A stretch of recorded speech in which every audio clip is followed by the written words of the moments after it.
Monday Health Minutes, sponsored by Valley Health. Hi, I'm Melanie Schaefer. Welcome to Monday Health Minutes with Valley Health. Obsessive compulsive disorder, OCD. You have heard of it. You've probably heard people say they have a degree of it. It can be something so debilitating to a person's life and really change how they live. So we're talking with Dr. Rebecca Denning, psychologist, about how we can identify this and how we can deal with it. Thanks for being here. Thank you for having me.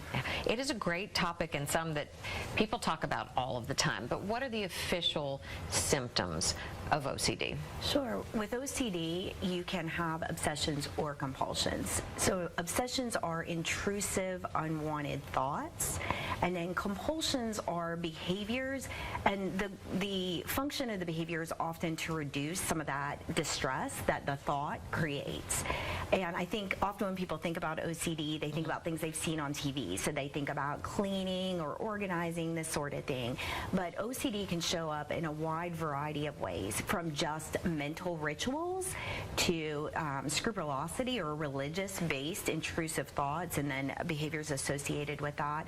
Sometimes it's about avoidance, like avoiding doing certain things in order to try to avoid an outcome or neutralize a distressing thought. But for clinical OCD, we're evaluating those intrusive thoughts and those behaviors, as well as the impact that it has on someone's life, you know, the time it takes, the degree of control they have over it, how it affects getting through everyday routines. Yeah, it can really change your life. Let's talk about that. If you have to do 15 steps before you're ready to start your day, it can make a difference, especially when those steps don't happen. And sometimes things don't go as planned. Right, absolutely. So in that case, if the ritual is interrupted, someone might feel like they have to start again, and it can become time-consuming and also very distressing. And it can show up in all settings. So, for example, sometimes with kids, it shows up in the classroom, and it might look to others like they're doing something strange or something disruptive, and you might even think they're acting out. But if it's driven by OCD, then we need to respond to it a little bit differently in order to help that person and actually target the behavior. So that brings me to the misconceptions. A lot of people want to throw out a general statement, oh, it's just my OCD, but that's really, there's specific clinical guidelines that qualify it. Yeah, and it is absolutely true that people can be rigid about certain things. They can be very particular about certain things. When we're talking about clinical OCD, we really are talking about something that is incredibly impactful and can be, as you said, debilitating for the patient as well as for their family and friends. A lot of times OCD starts to involve family and friends, whether it's rules that OCD gives us for them or things we need them to do in order to help with neutralizing that distress. And so it's something that is so impactful and can be so debilitating. Are there triggers that can kind of bring it on, or is it something that you're born with and you just kind of develop early on and can stay with it? There are definitely vulnerabilities that people have.